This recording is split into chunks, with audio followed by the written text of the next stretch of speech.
بسم اللہ الرحمن الرحیم۔ السلام علیکم۔ باغ فدق کے حوالے سے جو گفتگو کا سلسلہ ہم نے شروع کیا ہوا ہے، اس میں آج ہم دو باتوں کی طرف غور کریں گے۔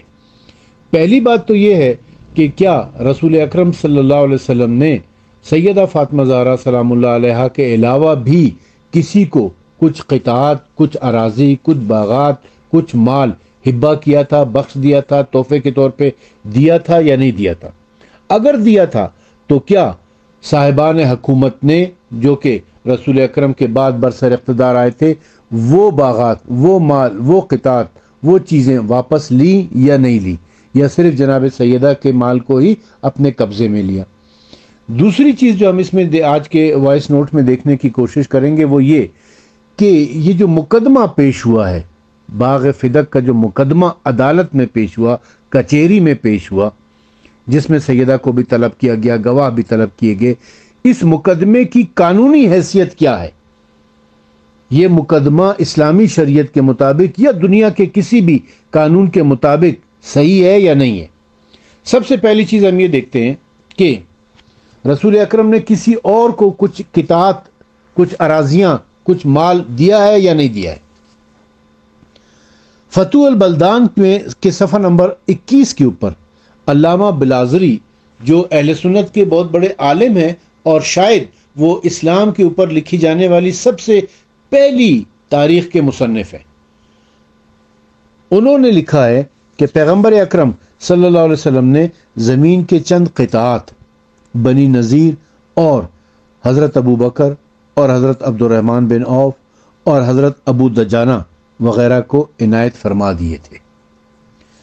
ایک اور جگہ اسی علامہ بلازری نے لکھا ہے کہ رسول خدا صلی اللہ علیہ وسلم نے بنی نذیر کی زمینوں میں سے ایک قطع زمین کا موئے خورموں کے درختوں کے حضرت زبیر بن العوام کو دے دیا تھا۔ علامہ بلازری لکھتے ہیں کہ رسول اکرم صلی اللہ علیہ وسلم نے زمین کا ایک قطع کہ جس میں پہاڑ اور معدن تھا، جناب بلال حبشی رضی اللہ تعالیٰ عنہ کو عنایت فرمایا تھا۔ بلازری لکھتے ہیں کہ رسول خدا صلی اللہ علیہ وسلم نے زمین کے 4 قطعے حضرت علی ابن ابی طالب علیہ السلام کو عنایت فرما دیے تھے۔ پس اس میں کسی کو شک نہیں ہونا چاہیے کہ حاکم شرع اسلامی کو حق پہنچتا ہے کہ زمین خالص سے کچھ مقدار کسی معین آدمی کو بخش دے تاکہ وہ اس کے منافع سے استفادہ کر سکے۔ پیغمبر اکرم صلی اللہ علیہ وسلم نے بھی بعض افراد کے حق میں ایسا عمل انجام دیا ہے۔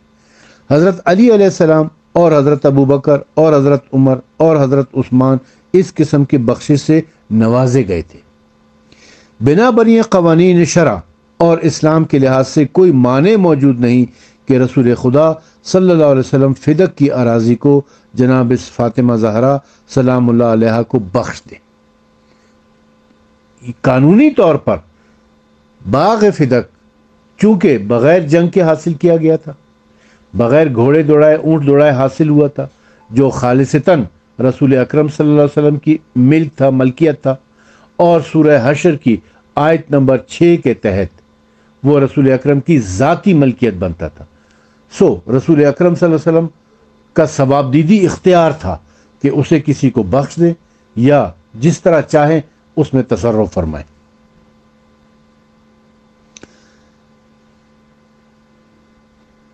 جناب رسول خدا صلی اللہ علیہ وسلم نے فدق جناب سیدہ فاطمہ زہرا کو بخشا بھی تھا،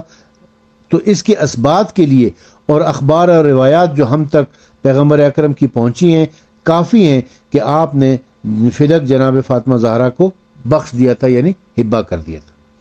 نمونے کے طور پر حضرت ابو سعید خدری رضی اللہ تعالیٰ عنہ روایت کرتے ہیں کہ جب یہ آیت نازل ہوئی وَآتَ ذُو الْقُرْبَى حَقَّ، تو رسول خدا صلی اللہ علیہ وآلہ وسلم نے جناب فاطمہ زہرا کو بلایا اور باغ فدق ان کے حوالے کر دیا۔ عطیہ نے روایت کی ہے کہ جب یہ آیت وَآتَ وَالْقُرْبَى حَقَّ نازل ہوئی، یعنی سورہ بنی اسرائیل کی آیت نمبر 26، تو جناب رسول خدا صلی اللہ علیہ وسلم نے جناب فاطمہ کو اپنے پاس بلایا اور فدق آپ کو دے دیا۔ علی علیہ السلام بن حسین علیہ السلام بن علی علیہ السلام بن علی ابن ابی طالب، یعنی امام زین العابدین علیہ السلام فرماتے ہیں کہ رسول اللہ صلی اللہ علیہ وسلم نے فدق جناب فاطمہ زہرا کو دے دیا تھا۔ امام جعفر صادق علیہ السلام نے فرمایا کہ جب یہ آیت یعنی سورہ بنی اسرائیل کی آیت نمبر 26 نازل ہوئی تو پیغمبر صلی اللہ علیہ وسلم نے فرمایا کہ مسکین تو میں جانتا ہوں، یہ ذو القربہ کون ہے؟ جبرائیل علیہ السلام نے عرض کی کہ یہ آپ کے اقربا ہیں۔ پس رسول خدا نے امام حسن علیہ السلام، امام حسین علیہ السلام اور سیدہ فاطمہ زہرا سلام اللہ علیہ کو اپنے پاس بلایا اور فرمایا کہ اللہ تعالیٰ نے دستور اور حکم دیا ہے کہ میں تمہارا حق تمہیں دے دوں، اس لیے فدق تم کو دیتا ہوں۔ ابان بن تغلب نے کہا ہے کہ میں نے امام جعفر صادق علیہ السلام کی خدمت میں عرض کیا کہ آیا رسول اللہ صلی اللہ علیہ وسلم نے فدق جناب فاطمہ زہرا کو دیا تھا؟ آپ نے فرمایا فدق تو خدا کی طرف سے جناب فاطمہ زہرا کے لیے معین ہوا تھا۔ امام جعفر صادق علیہ السلام نے فرمایا کہ جناب فاطمہ سلام اللہ علیہ حضرت ابو بکر کے پاس آئیں اور ان سے فدق کا مطالبہ کیا۔ حضرت ابو بکر نے کہا کہ اپنا مدعے کے لیے گواہ لاؤ۔ جناب ام ایمن کی گواہی کے لیے حاضر ہوئیں تو حضرت ابو بکر نے ان سے کہا کہ کس چیز کی گواہی دیتی ہو؟ انہوں نے کہا کہ میں گواہی دیتی ہوں کہ جبرائیل علیہ السلام جناب رسول خدا کے پاس آئے اور عرض کی کہ اللہ تعالیٰ فرماتا ہے، پھر آپ نے سورہ بنی اسرائیل کی آیت نمبر 26 تلاوت فرمائی تو جبرائیل نے فرمایا کہ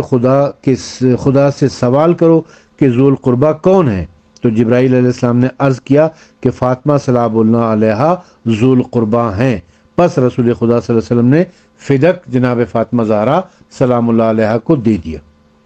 ابن عباس نے روایت کی ہے کہ جب یہ آیت نازل ہوئی یعنی سورہ بنی اسرائیل کی آیت نمبر 26 تو جناب رسول خدا نے فدق سیدہ فاطمہ زہرا کو دیا۔ اس قسم کی روایات سے جو اس آیت کی شان میں نازل ہوئی ہیں وارد ہوئی ہیں کہ ہوتا ہے کہ جناب رسول خدا صلی اللہ علیہ وسلم اللہ تعالیٰ کی طرف سے مامور تھے کہ فدق کو بعنوان ذو القربہ فاطمہ زہرا سلام اللہ علیہ کے حوالے کر دیں اور ان کے اختیار میں دے دیں تاکہ اس کے ذریعے سے حضرت علی علیہ السلام کی اقتصادی حالت کہ جس نے اسلام کے راستے میں جہاد اور فداکاری کی ہے مضبوط رہے۔ ممکن ہے کہ کوئی یہ اعتراض کرے کہ ذو القربہ والی آیت کی جس کا ذکر ان احادیث میں سے ہوا ہے سورہ اسراء کی آیت ہے اور سورہ اسراء مکی سورہ میں شمار کیا جاتا ہے، حالانکہ فدق تو مدینے میں اور خیبر کے فتح کے بعد کیا گیا تھا۔ لیکن اس کے جواب میں دو مطالب ہیں۔ پہلا تو یہ کہ بے شک سورہ اسراء سورہ بنی اسرائیل مکی ہے، مگر اس میں علماء اس بات پر متفق ہیں، شیعہ سنی علماء اس بات پر متفق ہیں کہ سورہ بنی اسرائیل کی 5 آیات ایسی ہیں جو مدنی ہیں، آیتیں مدنی ہیں لیکن مکی سورہ میں موجود ہے۔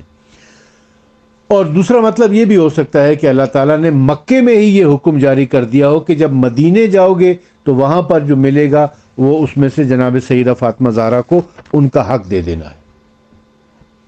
اب اس مسئلے میں جو قضاوت ہوئی ہے، جو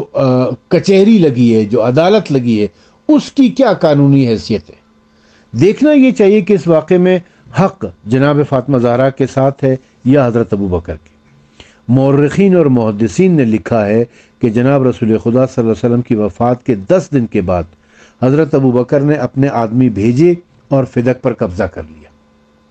جب اس کی اطلاع جناب فاطمہ سلام اللہ علیہ کو ہوئی تو آپ جناب حضرت ابو بکر کے پاس آئیں اور فرمایا کیوں تیرے آدمیوں نے میرے فدق پر قبضہ کیا ہے؟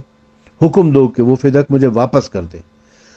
حضرت ابو بکر نے کہا کہ اے پیغمبر صلی اللہ علیہ وسلم کی بیٹی، آپ کے والد نے درہم و دینار میراث میں نہیں چھوڑے ہیں۔ آپ نے خود فرمایا کہ پیغمبر اکرم صلی اللہ علیہ وسلم کا ارث نہیں چھوڑا کرتے۔ جناب فاطمہ سلام اللہ علیہ نے کہا کہ میرے بابا نے فدق اپنی زندگی میں مجھے بخش دیا تھا۔ جناب ابو بکر نے کہا کہ آپ کو اپنے اس مدعا پر گواہ لانے چاہیے۔ پس علی علیہ السلام جناب ام ایمن حاضر ہوئی اور گواہی دی کہ رسول خدا صلی اللہ علیہ وسلم نے فدق فاطمہ سلام اللہ علیہ کو بخش دیا ہے۔ حضرت عمر اور عبد الرحمن بن عوف نے کہا کہ ہم گواہی دیتے ہیں کہ رسول خدا صلی اللہ علیہ وسلم نے فدق کی آمدنی کو مسلمانوں میں تقسیم کر دیا کرتے تھے۔ پس ابو بکر نے کہا کہ اے رسول اللہ صلی اللہ علیہ وسلم کی بیٹی، تم سچ کہتی ہو اور علی علیہ السلام اور ام ایمن بھی سچ کہتے ہیں اور عمر اور عبد الرحمن بھی سچ کہتے ہیں، اس واسطے کہ آپ کا مال آپ کے والد کا تھا۔ رسول خدا صلی اللہ علیہ وسلم آپ کا آذوقہ فدق کی آمدنی سے دیا کرتے تھے اور باقی کو تقسیم کر دیتے تھے اور رائے خدا میں صرف کیا کرتے تھے۔ علامہ بلازری کہتے ہیں کہ جناب فاطمہ زہرا سلام اللہ علیہا حضرت ابو بکر کے پاس گئیں اور فرمایا کہ فدق میرے والد نے میرے سپرد کیا تھا، وہ کیوں نہیں دیتے؟ حضرت ابو بکر سننے گواہوں کا مطالبہ کیا۔ حضرت ابو بکر نے گواہوں کا مطالبہ کیا، پس علی علیہ السلام اور جناب ام ایمن رضی اللہ تعالیٰ عنہ حاضر ہوئے اور گواہی دی۔ حضرت ابو بکر نے کہا کہ تمہارے گواہوں کا نصاب ناقص ہے، چاہیے کہ 2 مرد گواہی دیں یا 1 مرد اور 2 عورتیں گواہی دیں۔ علی علیہ السلام فرماتے ہیں کہ فاطمہ زہرا سلام اللہ علیہا ابو بکر کے پاس گئی اور فرمایا کہ میرے والد نے فدق میرے سپرد کیا تھا۔ علی علیہ السلام اور ام ایمن نے گواہی بھی دی کہ تم کیوں مجھے میرے حق سے محروم کرتے ہو؟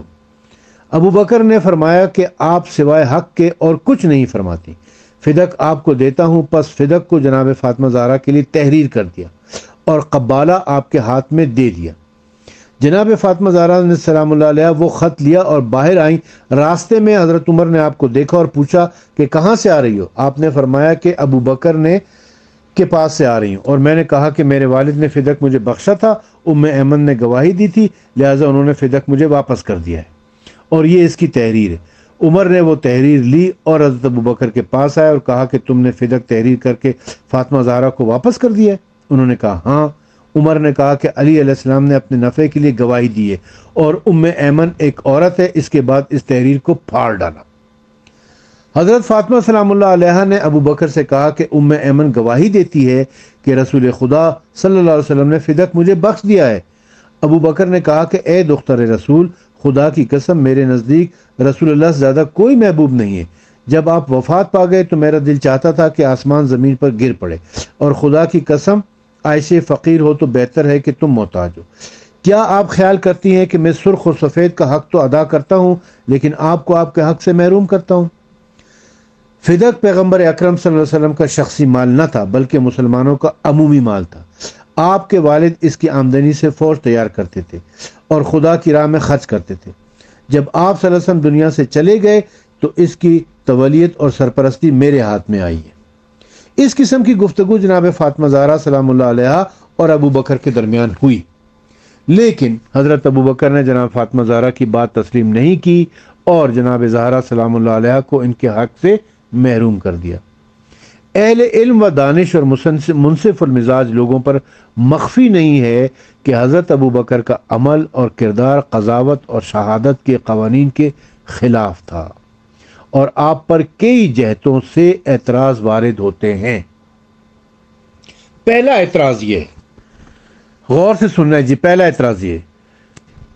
کہ فدق جناب فاطمہ زہرا کے قبضے میں تھا، تصرف میں تھا، اس میں آپ سے گواہوں کا مطالبہ شریعت اسلامی کے قانون کے خلاف تھا۔ اس قسم کے موضوع میں جس کے قبضے میں مال ہو، اس کا قول بغیر کسی گواہ اور بینہ کے قبول کرنا ہوتا ہے۔ اصل مطلب کہ ذی الید کا قول بغیر گواہوں کے قبول ہوتا ہے، یہ فقہی ہے، یہ فقہ میں مسلم اور قابل تردید نہیں ہے۔ باقی رہا فاطمہ زہرا سلام اللہ علیہا ذی الید اور فدق پر قابض تھیں، یہ کئی طریقوں سے ثابت کیا جا سکتا ہے۔ اول، جیسا کہ پہلے نقل ہو چکا ہے کہ حضرت ابو سعید خدری رضی اللہ تعالیٰ عنہ، عطیہ اور کئی دوسرے افراد نے گواہی دی تھی کہ رسول خدا صلی اللہ علیہ وسلم نے اس آیت کے مطابق سورہ بنی اسرائیل کی آیت نمبر 26 کے مطابق فدق جناب فاطمہ زہرا کو دے دیا تھا، اور یہ 7 ہجری کا واقعہ ہے، جبکہ فدق پہ قبضہ جو ہوا ہے وہ 11 ہجری کا ہوا ہے، یعنی 4 سال تک فدق سیدہ فاطمہ زہرا سلام اللہ علیہا کے قبضے میں رہا ہے۔ روایت میں آتی کا لفظ وارد ہوا ہے، بلکہ اس پر نص ہے کہ جناب رسول خدا صلی اللہ علیہ وسلم نے اپنی زندگی میں فدق حتمی طور پر فاطمہ زہرا سلام اللہ علیہا کو بخش دیا تھا، ہبہ کر دیا تھا، اور وہ آپ کے قبضے اور تصرف میں تھا۔ دوسری بات، حضرت علی علیہ السلام نے تصریح فرمائی ہے کہ فدق جناب فاطمہ سلام اللہ علیہا کے تصرف اور قبضے میں تھا، جیسا کہ آپ نے نہج البلاغہ میں فرمایا ہے کہ ہاں ہمارے پاس اس میں سے کہ جس پر آسمان سایہ مکن ہے صرف فدق تھا، ایک گروہ نے اس میں بخل کیا اور دوسرا گروہ راضی ہو گیا، اور اللہ ہی بہتر قضاوت کرنے والا ہے۔ تیسری بات، امام جعفر صادق علیہ السلام نے فرمایا ہے کہ حضرت ابوبکر نے حکم دیا کہ فدق سے جناب فاطمہ زہرا سلام اللہ علیہا کے آدمیوں کو اور کام کرنے والوں کو نکال دیا جائے، اور حضرت علی کے پاس گئے اور فرمایا کہ اے ابوبکر، اس جائیداد کو کہ جو رسول خدا نے فاطمہ زہرا سلام اللہ علیہا کو بخش دی تھی اور ایک مدت تک فاطمہ زہرا سلام اللہ علیہا کا نمائندہ پر قابض رہا، آپ نے کیوں لے لی ہے؟ رسول خدا صلی اللہ علیہ وسلم کا فدق جناب فاطمہ سلام اللہ علیہا کو بخش دینا اور جناب فاطمہ سلام اللہ علیہا کا اس پر قابض ہونا، یہ ایک تسلیم شدہ حقیقت ہے۔ اس لیے جناب عبداللہ بن ہارون الرشید کو مامون کی طرف سے حکم ملا کہ فدق جناب فاطمہ زہرا کی اولاد کو واپس کر دیا جائے، تو اس نے ایک خط میں مدینے کے حاکم کو لکھا کہ رسول خدا صلی اللہ علیہ وسلم نے فدق جناب فاطمہ زہرا کو دیا تھا، اور یہ بات آل رسول میں واضح اور معروف ہے اور کسی کو اس بارے میں شک نہیں ہے۔ اب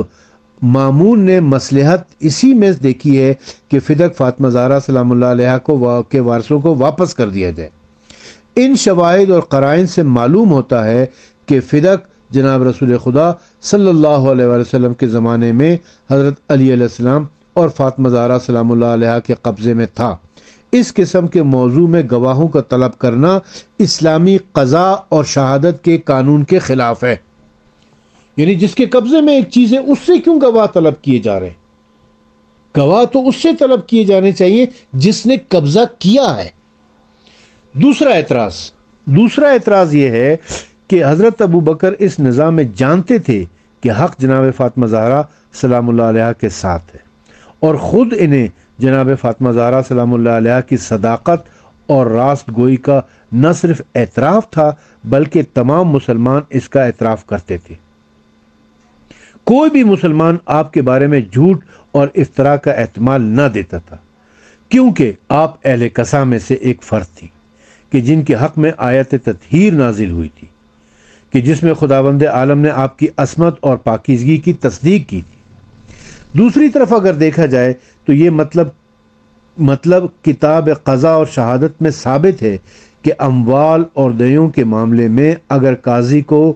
واقع کا علم ہو تو وہ اپنے علم کے مطابق عمل کر سکتا ہے،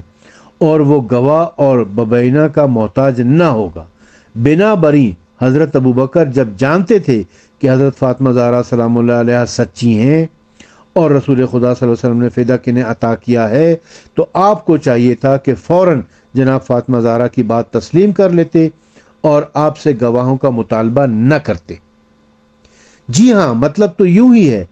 کہ حضرت ابوبکر جانتے تھے کہ حق زہرا سلام اللہ علیہا کے ساتھ ہے، اور رسول خدا نے فدق میں انہیں دے دیا ہے۔ شاید ابوبکر پیغمبر اکرم صلی اللہ علیہ وسلم کے اس عمل سے ناراض تھے، اسی لیے جناب فاطمہ زہرا کے جواب میں کہا کہ یہ مال پیغمبر اکرم کا نہ تھا بلکہ یہ مسلمانوں کا مال تھا، کہ جس سے پیغمبر اکرم صلی اللہ علیہ وسلم فوج تیار کرتے تھے، اور جب آپ فوت ہو گئے تو اب میں اس مال کا متولی ہوں جیسا کہ پیغمبر اکرم متولی تھے۔ ایک اور جگہ حضرت ابوبکر نے اپنے آپ کو دو بڑے خطروں میں دیکھا کہ ایک طرف جناب زہرا مدعی تھیں کہ رسول خدا صلی اللہ علیہ وسلم نے فدق انہیں بخشا، اور اپنے اس مدعا کے لیے دو گواہ یعنی علی علیہ السلام اور ام ایمن کو بھی حاضر کیا، اور حضرت ابوبکر جانتے تھے کہ حق جناب فاطمہ زہرا کے ساتھ ہے اور انہیں اور ان کے گواہوں کو نہیں جھٹلا سکتے تھے، اور دوسری طرف سیاست وقت کے لحاظ سے حضرت عمر اور عبد الرحمن بن عوف کو بھی نہیں جھٹلا سکتے تھے، کیونکہ یہ دونوں وہی شخص تھے کہ جنہوں نے ابوبکر کو خلیفہ بنایا تھا۔ تو آپ نے ایک عمدہ چال سے جناب عمر کے قول کو ترجیح دی اور تمام گواہوں کے اقوال کی تصدیق کر دی، اور ان کے اقوال میں جمع کی راہ نکالی اور فرمایا کہ اے دختر رسول صلی اللہ علیہ وسلم، آپ سچی ہیں، علی علیہ السلام سچے ہیں، ام ایمن سچی ہیں، اور عمر اور عبد الرحمن بھی سچے ہیں، اس لیے کہ جناب رسول خدا فدق سے آپ کا عذوقے کی مقدار نکال کر باقی کو تقسیم کر دیتے تھے اور اسے خدا کی راہ میں خرچ کرتے تھے۔ اور آپ اس مال میں کیا کریں گی؟ جناب فاطمہ نے فرمایا کہ وہی کروں گی جو میرے والد کرتے تھے۔ جناب ابو بکر نے کہا کہ میں قسم کھا کر آپ سے وعدہ کرتا ہوں کہ میں بھی وہی کروں گا جو آپ کے والد کیا کرتے تھے۔ ایک طرف تو حضرت ابو بکر جناب فاطمہ زہرا کے اس ادعا کے کہ فدک میرا مال ہے کی تصدیق کرتے ہیں، اور حضرت علی اور ام ایمن کے گواہوں کی بھی تصدیق کرتے ہیں، اور دوسری طرف حضرت عمر اور حضرت عبد الرحمن بن عوف کے قول کی بھی۔ انہوں نے کہا کہ رسول خدا فدک کو مسلمانوں میں تقسیم کر دیتے تھے، تصدیق کرتے ہیں، اور اس وقت اپنے اجتہاد کے مطابق ان اقوال کو جمع کر دیتے ہیں اور فرماتے ہیں کہ اس کی وجہ یہ تھی کہ آپ کا مال آپ کے والد کا مال تھا کہ جس سے آپ کا عزوقہ کے لیے لے دیتے تھے اور باقی کو مسلمانوں میں تقسیم کر دیتے تھے اور خدا کی راہ میں خرچ کر دیتے تھے۔ اس کے بعد ابو بکر جناب فاطمہ زہرا سلام اللہ علیہ سے پوچھتے ہیں کہ اگر فدک آپ کو دے دیا جائے تو آپ کیا کریں گی؟ آپ نے فرمایا کہ میں وہی کروں گی جو میرے والد کیا کرتے تھے۔ تو فوراً حضرت ابو بکر نے قسم کھا کر جواب دیا کہ میں بھی وہی کروں گا جو آپ کے والد کیا کرتے تھے، اور میں بھی آپ صلی اللہ علیہ وسلم کی سیرت سے تجاوز نہ کروں گا۔ لیکن کوئی نہ تھا جو ابو بکر سے سوال کرتا کہ جب آپ مانتے ہیں کہ فدک جناب زہرا سلام اللہ علیہ کی ملکیت ہے اور آپ جناب فاطمہ زہرا اور ان کے گواہوں کی تصدیق بھی کر رہے ہیں، تو پھر ان کی ملکیت کو ان کو واپس کیوں نہیں کرتے؟ عمر اور عبد الرحمن کی گواہوں صرف یہ بتلاتی ہے کہ پیغمبر اکرم فدک کو مسلمانوں میں تقسیم کرتے تھے۔ اس سے جناب زہرا سلام اللہ علیہ کی ملکیت کی نفی تو نہیں ہوتی، کیونکہ پیغمبر اکرم جناب زہرا کی طرف سے معزون نہ تھے کہ فدک کی زائد آمدنی کو رائے خدا میں خرچ کر دیں، لیکن اس قسم کی اجازت فاطمہ زہرا سلام اللہ علیہ نے ابو بکر کو تو نہیں دی تھی۔ فاطمہ زہرا کی ملکیت تھا فدک، اور رسول خدا جو اس میں سے خرچ کرتے تھے وہ فاطمہ زہرا سلام اللہ علیہ کی اجازت سے کرتے تھے، جبکہ ابو بکر کو اس چیز کی اجازت نہیں تھی، کیونکہ فاطمہ زہرا خود کہہ رہی ہیں کہ یہ میرا حق ہے، مجھے دیا جائے۔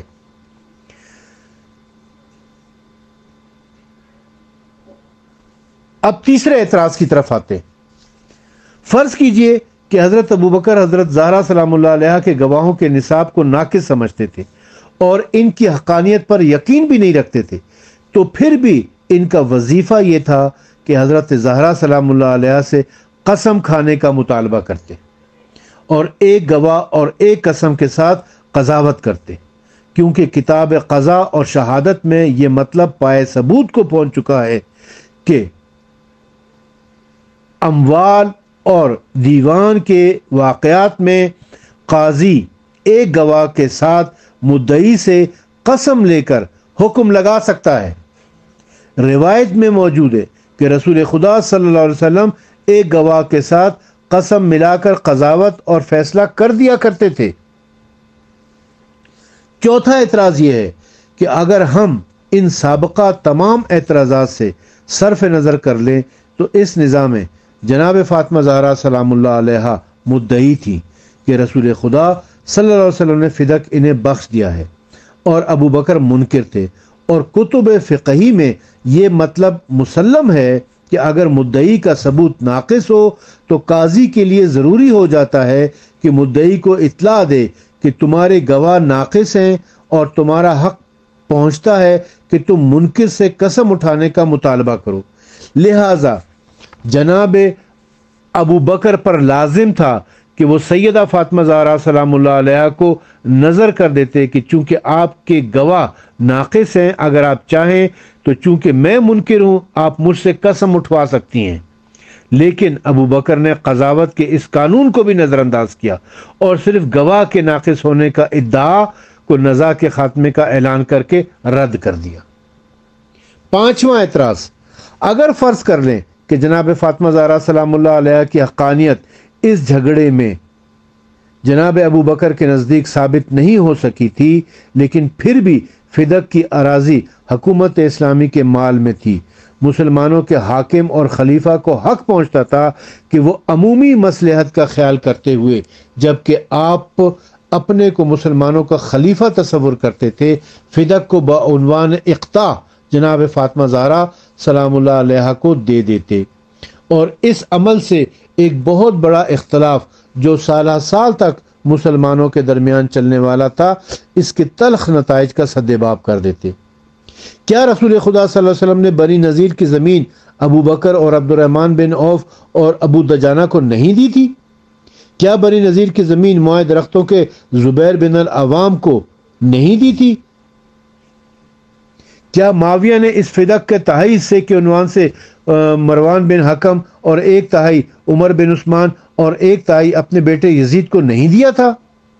کیا یہ بہتر نہ تھا کہ ابو بکر بھی اسی طرح دختر پیغمبر صلی اللہ علیہ وسلم کو دے دیتے اور اتنے بڑے خطرے اور نزاع کو ختم کر دیتے؟ چھٹا اعتراض، اصلاً جناب حضرت ابو بکر اس نظام میں فیصلہ اور قضاوت کرنا ہی ازرو قانون قضا اسلام درست نہ تھا۔ کیوں؟ کیونکہ حضرت زہرا سلام اللہ علیہ اس واقعے میں مدعی تھی اور ابو بکر مدعا علیہ یعنی منکر تھے۔ اس قسم کے موارد میں یہ فیصلہ کسی تیسرے آدمی سے کروانا چاہیے تھا،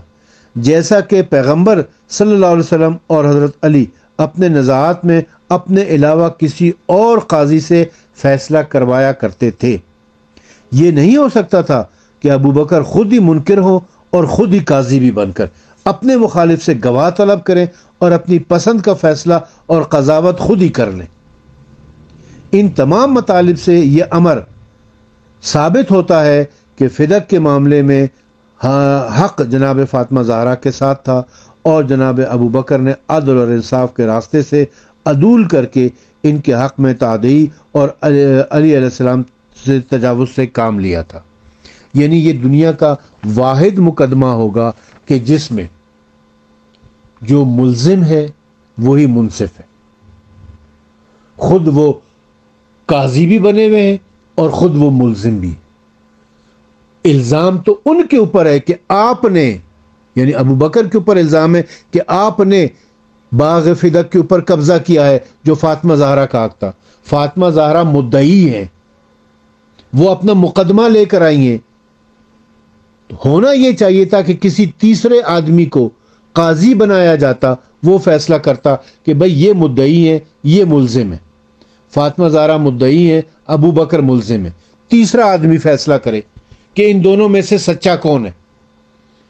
لیکن یہ دنیا کا ایک عجیب مقدمہ ہے، دنیا کے کسی قانون میں ایسا نہیں ہوا ہے۔ پوری انسانی تاریخ میں، مسلم و غیر مسلموں کی تاریخ کو ملا کر بھی اگر آپ دیکھیں، کہیں ایسا نہیں ملے گا کہ جو شخص ملزم ہے وہی منصف بھی ہے، وہی جج بھی ہے، وہی قاضی بھی ہے، وہ خود اپنے حق میں فیصلہ کر دیتا ہے،